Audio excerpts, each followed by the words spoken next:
हर खबर पर होगी आपकी पकड़। डाउनलोड कीजिए एबीपी लाइव ऐप। नमस्कार, हाथरस कांड पर एबीपी न्यूज की बड़ी कवरेज लगातार जारी है। ग्राउंड जीरो से रक्षित और प्रफुल्ल हमारे दो संवाददाता वहां मौजूद हैं, जो लगातार इस पे पक्ष और विपक्ष दोनों की जानकारी हम तक पहुंचाएंगे। दोनों की बातचीत भी होगी, हम आप तक हर एक सच पहुंचाएंगे। फिलहाल हम आपको ये बता रहे हैं कि हाथरस कांड का एक एक सच खुफिया कैमरे की मदद से हमारी तहकीकात पहुंची है उन जगहों पर, उन लोगों तक जहां जहां और जिन से इस केस के तार जुड़ते नजर आ रहे हैं। आज हम हाथरस की बिटिया के 3 बयानों में उसके साथ हुई बर्बरता का पूरा सच आपको बताने जा रहे हैं। हाथरस की मृतक लड़की का पहला बयान। क्यों दबा दिया बताओ?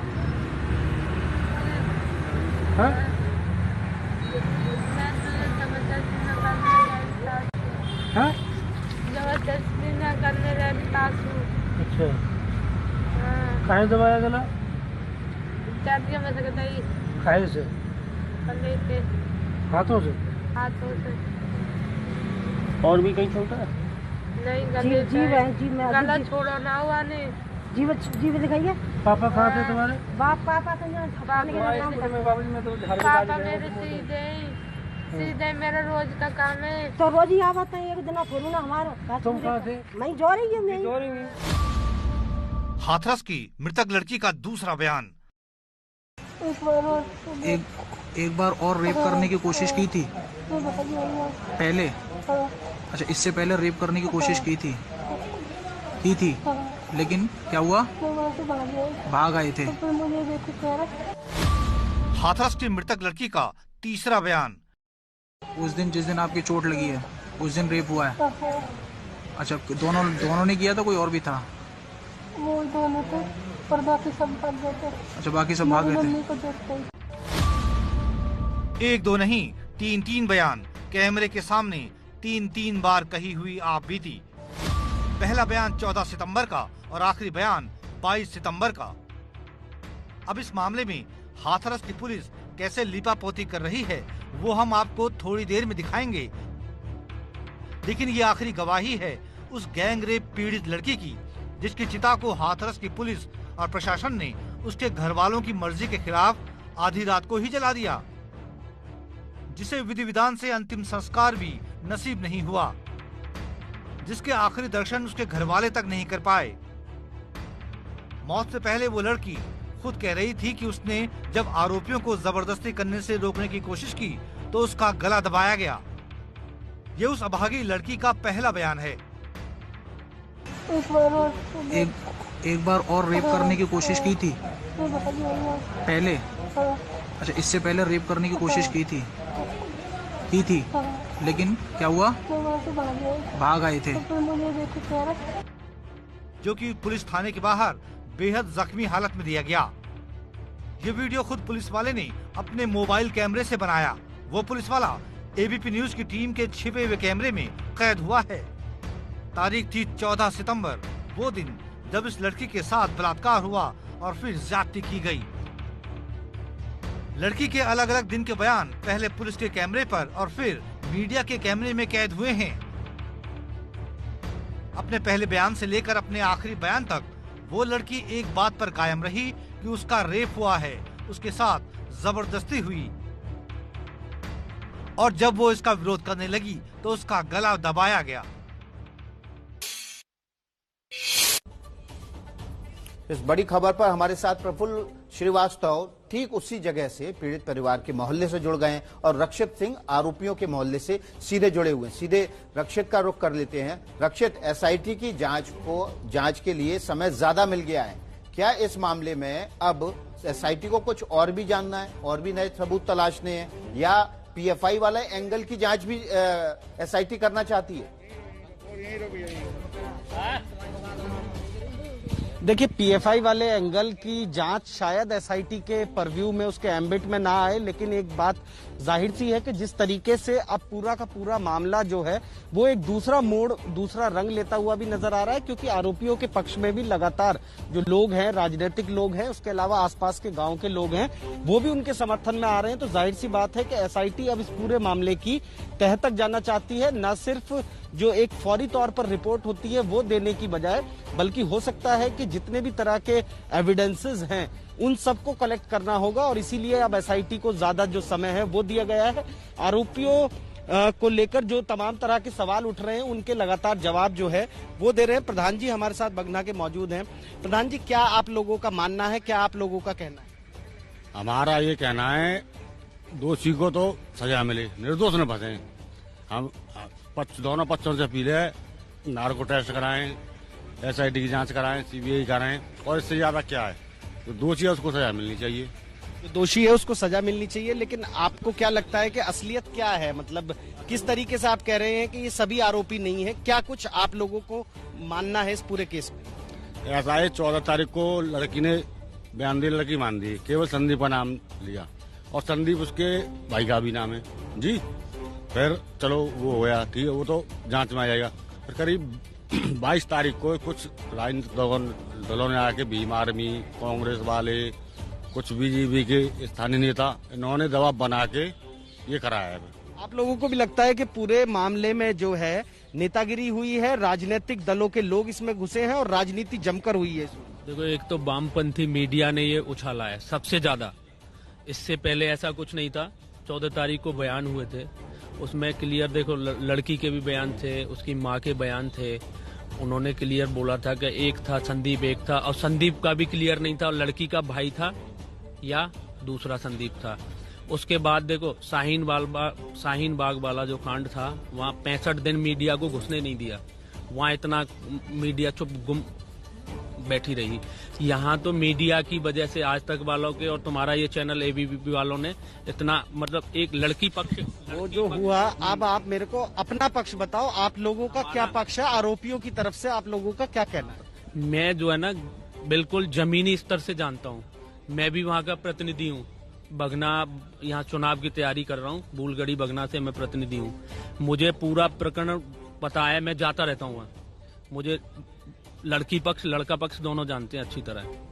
तो मैं वहाँ मेरे मित्र भी हैं, सब है, मेरे फ्रेंड सर्कल पूरा है वहाँ, और किसी से पूछ भी सकते हो, आप भी सर्वे कर सकते हो। बताइए। मैं बता रहा हूँ, ये जो प्रेम प्रसंग था लड़की लड़के का, प्रधान जी ने 2-3 महीने पहले वहाँ लड़के के बाप का फोन आया कि प्रधान जी ये मैटर है, इन्होंने लड़के को भेज दिया यहाँ से बाहर, नोएडा जॉब के लिए भेजा, वहाँ भेज दिया। फिर इसके बाद लड़का यहाँ आया होगा या कहते भी, केवल सारा प्रकरण जो है ना प्रेम प्रसंग की वजह से कॉल डिटेल निकली है, 240 पता नहीं, मुझे तो समथिंग इतनी कॉल है, उनमें पूरा है। कोई अगर ऐसा प्रेम प्रसंग न होता तो इतनी कॉल नहीं होती, और ऐसा कुछ भी नहीं होता।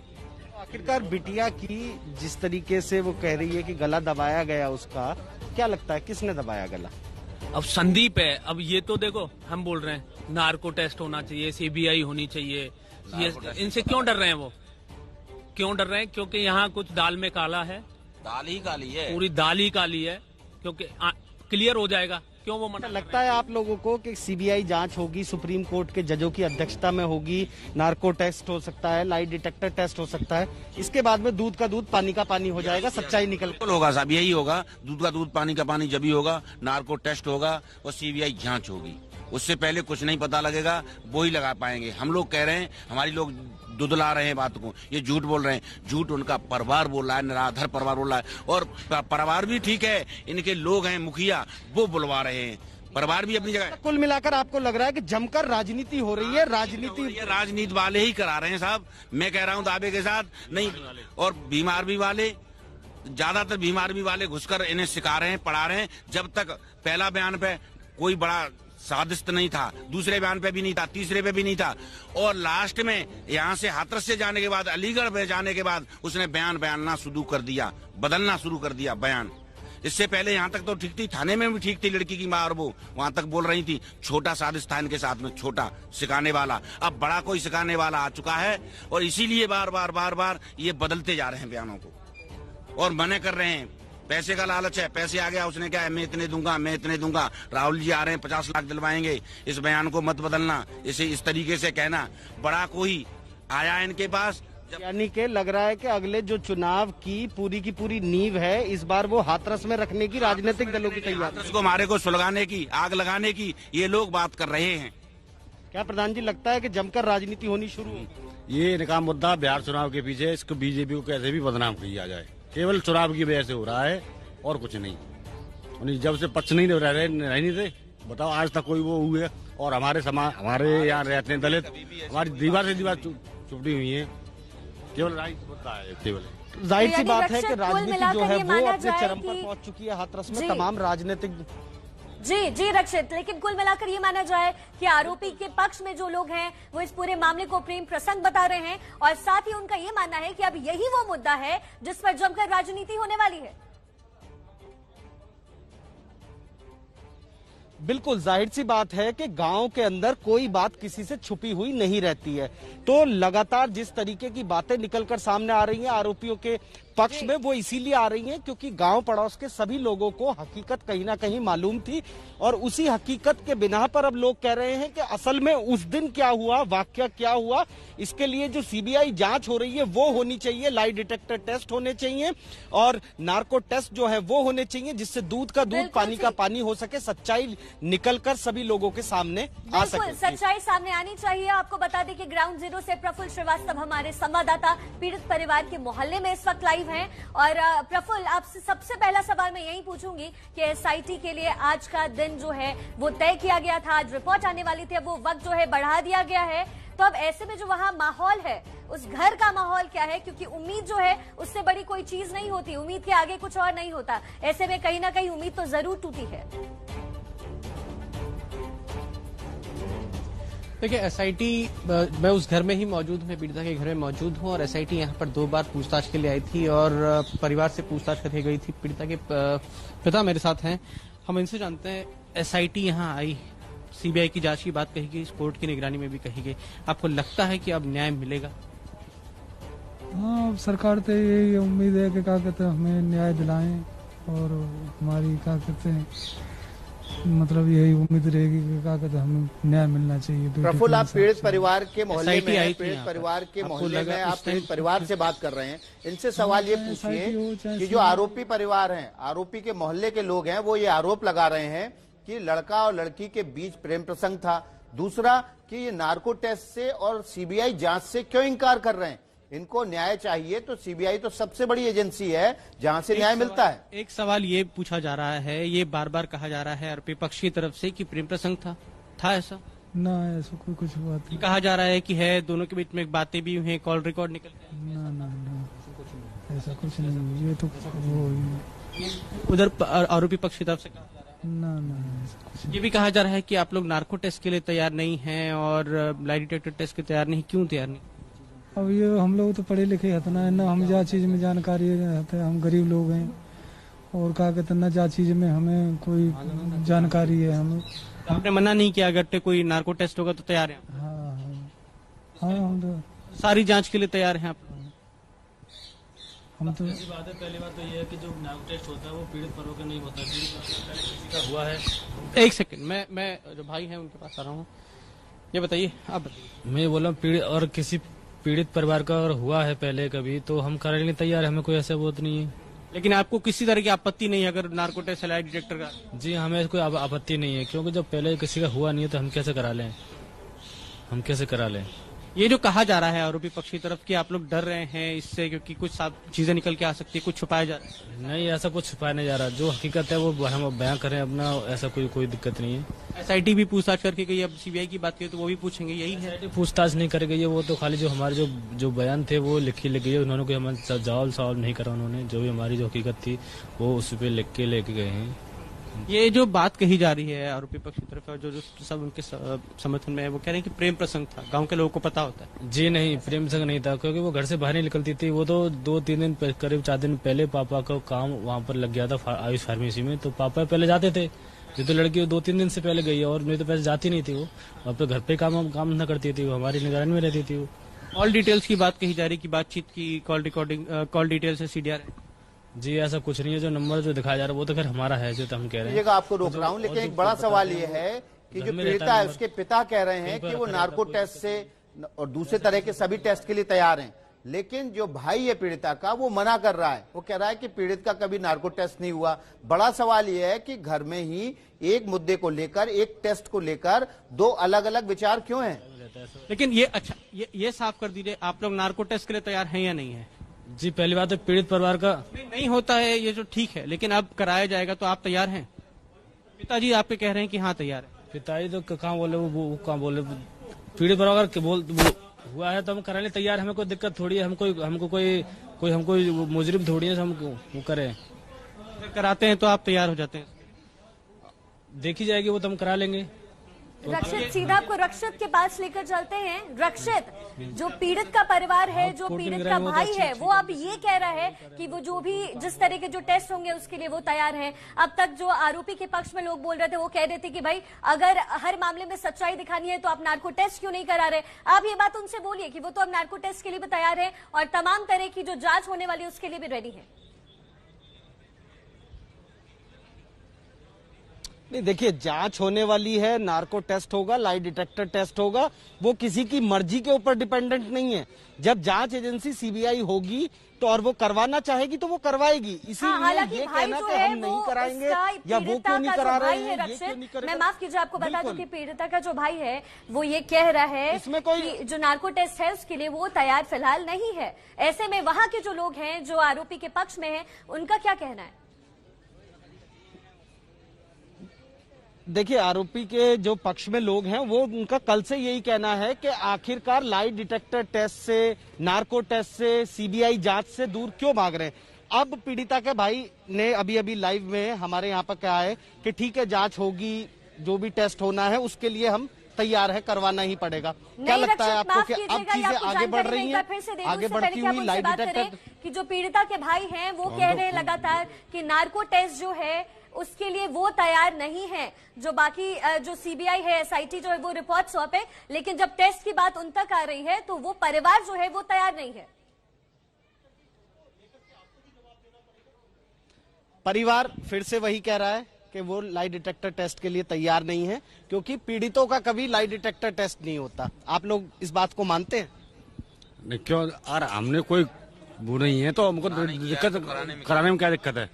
और हम ये भी कह रहे हैं जो दोषी होगा, जो इसका रिजल्ट देगी CBI SIT, हम उसके साथ हैं फिर, बिल्कुल। यानी कि आप लोग चाहते हैं कि बस सच्चाई सामने आए और जो ये पूरी राजनीति हाथरस को लेके हो रही है, इस पे से जो चादर है वो हटे और दूध का दूध, पानी का पानी। यस साहब, यही होना चाहिए। इसके लिए सबसे जरूरी है लाई डिटेक्टर टेस्ट, CBI जांच, सुप्रीम कोर्ट की निगरानी में। इससे बड़ी तो कोई जांच बचती नहीं है। नहीं साहब, इससे बड़ी कोई जांच नहीं है, कोई बड़ी इससे जांच नहीं है, और इसी से काम चलेगा साहब। और ये कर रहे हैं, ये मना कर रहे हैं तो बिल्कुल गलत कर रहे हैं, और राजी हैं तो हम लोग इस बात में खुश हैं, पूरी जनता खुश है और उनका सहयोग करेगी इस परिवार का। रक्षित, आप हमारे साथ बने रहिए, प्रफुल्ल आप भी हमारे साथ बने रहिए। अभी छोटा सा ब्रेक ले रहे हैं, ब्रेक के बाद आपको बताएंगे जात ना पात, सीधे इंसाफ की बात। स्वागत है आपका। हाथरस कांड पर लगातार बड़ी कवरेज कर रहे हैं हम। हमारे साथ 2 संवाददाता प्रफुल्ल और रक्षित दोनों हमारे साथ मौजूद हैं।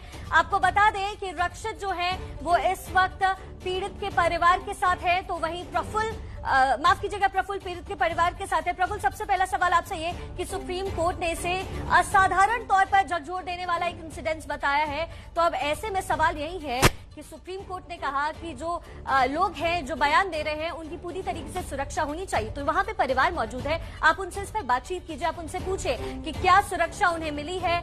जिस बात का जिक्र सुप्रीम कोर्ट बार बार कर रहा है, क्या वो सारी चीजें उन्हें मुहैया करवाई गई है?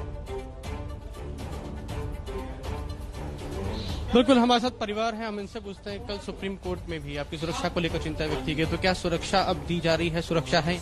हाँ, सुरक्षा दी जा रही है। कल से हमारे लिए सुरक्षा तैनात कर दी गई है सब, और लेडीज भी तैनात भी हैं और पुरुष भी सब तैनात हैं। अब थोड़ा ये है कि अब ठीक माहौल सा लग रहा है, क्योंकि अब डर अभी ज़्यादा नहीं है हमें। अब आपको डर नहीं लग रहा है जिस तरह की सुरक्षा है? यहाँ पे सुरक्षा ठीक है? यहाँ पे सुरक्षा तो ठीक है, पर जब बाहर के आने के लिए थोड़ा डर तो लगेगा, पर यहाँ तक हम अभी ठीक है यहाँ पे। आप बाहर निकले नहीं तो आपको पता नहीं? जी नहीं, बाहर हम निकले नहीं है जब से। आपको बताया गया होगा कि आप बाहर जाएंगे तो? हाँ, बताया गया कि आप कहीं जाते हो तो हमें बताइए, हम आपके साथ कभी भी 24 घंटे कभी भी जाते हो तो हम आपके साथ, हमें बताइए, हम आपके साथ चलेंगे। एसआईटी तो जांच कर ही रही है, सीबीआई की जांच जज की निगरानी में कहा जा रहा है, सुप्रीम कोर्ट की निगरानी में, तो आपको लगता है कि अब आगे जो न्याय है वो मिलेगा, वो सही न्याय मिलेगा? अब देखो, जो सवालों के पहाड़ इकट्ठे कर रहे हैं हम, अब ऐसा कैसे होगा मेरे तो समझ में नहीं आ रहा, क्योंकि पूरी तरह से हमें पूरा घिराव करा जा रहा है इस तरह से। क्या क्या कर रहे हैं? क्योंकि बता रहे हैं कॉल डिटेल में कोई 20-20 मिनट बात हुई है, और तुम्हारे को नार्को टेस्ट क्यों नहीं कर रहे हैं, संदीप ने मारी है, ये कुछ हुआ, ये सब ऐसा क्यों करा जा रहा है? जो बात मुद्दा है उस पर आइए ना सीधा, आप क्यों पूरा कर रहे हैं? जब लड़की ने बयान देखी गई है, कोई हमने सिखाया नहीं उसको, तो ऐसा क्यों करा जा रहा है सब तरीके से? आगे जो जांच होगी, एसआईटी करेगी, सीबीआई करे, तो उसमें आपको लगता है कि वो न्याय दिला पाएगी? वो जो सारे बयान है सामने सबके? हाँ, देखो, जहाँ तक है न्याय की हम गुहार कर रहे हैं, वो अब सरकार के ऊपर है, न्याय कैसे दिलाएगी। अब हम तो उन्हीं से कर रहे हैं, हमें न्याय चाहिए, भिन्न का चाहिए, बस और कुछ नहीं चाहिए। पीड़ित के परिवार से पूछिए, शंका है कि ने कहा है कि क्या वकील मुहैया कराया गया है पीड़ित के परिवार को? क्या अब तक किसी वकील ने, सरकारी वकील ने संपर्क किया है पीड़ित के परिवार से? ये बताइए कि क्या किसी वकील ने या सरकार की तरफ से आपको वकील दिया गया है, किसी ने संपर्क किया है, वो वकील से बातचीत हुई है, ऐसा सरकार की तरफ से भी कोई कराया गया? सरकार की तरफ से कोई वकील तो नहीं है अभी, पर लोग मिलने आते हैं, हम लोग के बोलते हैं कि सरकार की तरफ से अभी तक कोई वकील नहीं? जी नहीं, अभी तक कोई नहीं आया यहाँ पे। कोई बातचीत भी नहीं हुई है कि बात हुई है प्रशासन में किसी से कि हाँ आपके लिए वकील कराया? प्रशासन की तरफ से अभी कोई बात नहीं हुई कि हम आ रहा है मिलने बात? हाँ, वैसे मिलने के लोग आ रहे हैं, काफी सारे वकील आ रहे हैं। प्रशासन तरफ से तो कोई ऐसा कोई, सुप्रीम कोर्ट में भी इसका जिक्र हुआ, उसके बाद से कोई आया, कोई बातचीत, कोई जानकारी दी इस बारे में? जी नहीं, ऐसा कोई जानकारी नहीं दी गई है। नहीं, बात भी नहीं हुई अभी? बात भी नहीं हुई हमारी, बस ये बोला गया कि आपको वहाँ पर हाईकोर्ट आना पड़ेगा। कहाँ जाना पड़ेगा? हाईकोर्ट लखनऊ 12 तारीख को पहुँचना है आपको। हाँ, तो वहाँ कैसे जाएंगे? वहाँ भी तो वहाँ पर बताया गया कि वकील वहीं पर सब कुछ की आपके साथ व्यवस्था की जाएगी। वो प्रशासन आपको वकील की व्यवस्था करके हाईको वहाँ ले जाएगा? वहीं पर बोला गया है, और यहाँ से फुल सिक्योरिटी के साथ लेके जाएगी, जो भी रहना खाना सब कुछ वही करेगी, ऐसा बोला है उन्होंने। तो वहाँ क्या होगा? वहाँ क्या बताया गया है आपको? बताया गया जो आपके साथ जो बहन के साथ जो रात के समय इसके जलाया गया, उसके बारे में जो बात करेंगे, जो भी कुछ है उसके बारे में पूरी तरह से। और इससे पहले कहा गया कि वकील देंगे, लेकिन अभी तक कोई आया है मिलने? कोई बातचीत हुई है किसी वकील? तो वकील से यहाँ पे कोई बातचीत नहीं हुई है। सरकार की तरफ से नहीं दिया गया? जी नहीं, सिर्फ बातें हुई अभी तक? ये बस। कैसे करेंगे, कब जाएंगे, कुछ बात इस पे? ऐसा कुछ नहीं, खाली बस ये कहेंगे आपको 11 तारीख को आपको चलना है यहाँ से, हमारे जो हमारी सिक्योरिटी उसके साथ आपको जाना है, बस यही बोले गए आपको। हाँ, लखनऊ बना गया, लखनऊ जाएंगे। बस इतना बताया कि आपको साथ जाना है, वकील देंगे बोला, लेकिन अभी तो कोई बातचीत नहीं हुई? बातचीत नहीं हुई हमारी। तो आपने पूछा नहीं कि कैसे आप लोग, ये बात कब हुई थी आपकी उनसे? ये कल करीब 10 बजे आए थे वो लोग। हाँ, सुबह। और उसके बाद उन्होंने बताया कि देंगे, लेकिन अब तक कोई आया नहीं? नहीं, कोई नहीं आया अभी तक। नहीं, वहीं पर हम लोग करेंगे ऐसे बोल के। सुरक्षा की बात की गई थी, सुरक्षा दी गई, वकील अभी तक? नहीं, खाली सुरक्षा की बात की है, और वकील की तो बोलेगे हम वहीं पर आपकी सब कुछ वकील मिलेंगे सब। वकील से सीधे अगर वहाँ मिलेंगे, यहाँ बातचीत नहीं होगी? आपने पूछा नहीं उनसे? ये हमने पूछा नहीं, क्योंकि वो अपने कागजात में सिग्नेचर वगैरह कराने लगे हुए थे हम लोगों से। कौन से कागजात? जो वहाँ से नोटिस जो आया है उसकी जो है उसकी वजह से। जानकारी नहीं है? जी नहीं। तो देखिए, परिवार का कहना है कि सुरक्षा की जो बात है, वो सुरक्षा तो इनके घर पर जो सुरक्षा का पहरा बिठा दिया गया है, पुलिस वाले घर के बाहर और अंदर दोनों जगह मौजूद हैं, और वकील देने की बात की गई है प्रशासन की तरफ से, लेकिन वकील देने की बात की गई है, लेकिन अभी तक औपचारिक रूप से कोई भी वहां सामने नहीं आया है। हम आपको सीधा रक्षित के पास लेकर चलते हैं। रक्षित, आप कुछ बताना चाह रहे हैं, आप कुछ जानकारी देना चाह रहे हैं? बिल्कुल, देखिए, ये जो वकील वाली बात हो रही है, इसमें मैं क्लियर कर दूं कि डिस्ट्रिक्ट जज जो हैं वो कल यहाँ पर पहुंचे थे, और परिवार को ये आश्वासन दिया गया है क्योंकि इलाहाबाद हाईकोर्ट की जो लखनऊ खंडपीठ है उसने सुमोटो कॉग्निजेंस इस पूरे मामले का लिया है, तो इसीलिए परिवार को कहा गया कि आप 12 तारीख को कोर्ट में आपको अपीयर होना है और उसके लिए जितनी भी व्यवस्थाएं हैं आपको यहां से लेकर लखनऊ ले जाने तक की, और अगर वहां पर वकील की जरूरत होगी तो वकील की, वो तमाम सुविधाएं जो है वो आपको सरकार की तरफ से मुहैया कराई जाएंगी। ये कल लोकल यहाँ पे डिस्ट्रिक्ट डीजे जो आए थे उनके साथ में और अधिकारी थे, वो परिवार को ये क्लियर करके गए हैं। तो मैं ये मामला बताना चाह रहा था कि ये दरअसल लखनऊ खंडपीठ वाला मामला है जिसका सुमोटो कॉग्निजेंस लिया गया था और 12 तारीख को बड़ा सवाल ये डेट बना हुआ है कि इस केस के बाद जिस तरह से सामाजिक ताना बाना बिगड़ गया है, इस मामले को जातीय रंग देकर समाज में एक खाई पैदा करने की कोशिश की जा रही है। अब उस खाई को कोई भी राजनीतिक दल भरने के लिए आगे आता हुआ नहीं दिखाई दे रहा है। ये खाई कैसे भरेगी? ये सामाजिक ताना बाना वापस कैसे जुड़ेगा? विकास, बहुत अहम सवाल उठाया है आपने कि जातिवाद का रंग देके जो समाज में भाईचारा था, जो आपसी मिलजुल कर आपस में लोग बाग रहते थे, उस ताने बाने को तोड़ने की कोशिश है कहीं ना कहीं, और इसके पीछे इसकी जद में जो है वो राजनीति है। और राजनीति न सिर्फ एक पार्टी की तरफ से बल्कि तमाम राजनीतिक दलों की तरफ से और अन्य संगठनों की तरफ से। कहा जाए कि कोशिश लगभग ये हो चुकी थी हाथरस में कि आप लोगों का सामाजिक ताना बाना टूट जाए और जो राजनीतिक दल हैं वो अपनी रोटियां यहाँ पे सेक ले। राजनीतिक दल ये चाहते थे कि यहाँ जातवाद संघर्ष होना चाहिए, कम से कम एक जात तो हमारे साथ रहेगी। पूरा मैटर ये राजनीति का है, अरे राजनीति वाले हटे आए तो बिल्कुल कोई दिक्कत नहीं है। लगता है आप लोगों को भी ऐसा ही कि जातिवाद का रंग जो है वो यहाँ पर देने की कोशिश की गई है? जी साहब, यही है कि जातवादी की वजह से किया है इन लोगों ने। और बलरामपुर क्यों नहीं गए, वहाँ क्यों नहीं जाते हैं ये लोग? ये समझाए हमें, वहाँ क्या बात है? वहाँ पीड़िता नहीं है क्या? उसके पीड़िता के परिवार नहीं है वहाँ पर बलरामपुर में? वहाँ क्यों नहीं जाते हैं? यहाँ पर श्रवण जाति और एससी वाली बात लेकर आए, वहाँ क्यों नहीं जाते हैं? वहाँ भी एससी की बेटी है। बिल्कुल, देखिए इस वक्त बड़ी जानकारी है प्रफुल्ल के पास, आपको सीधा प्रफुल्ल के पास लेकर चलते हैं। प्रफुल्ल, क्या जानकारी है? देखिए, ये हम पीड़िता के घर पर मौजूद हैं और एसआईटी की जो टीम है वो अभी अभी यहाँ पर पहुंची है। ये देखिए, ये एसआईटी की टीम जो है वो यहाँ पर अब परिवार से मिलने पहुंची है। सुबह जो है एसआईटी की टीम मिलने पहुंची, तीसरी बार जो है परिवार से मिलने आई है।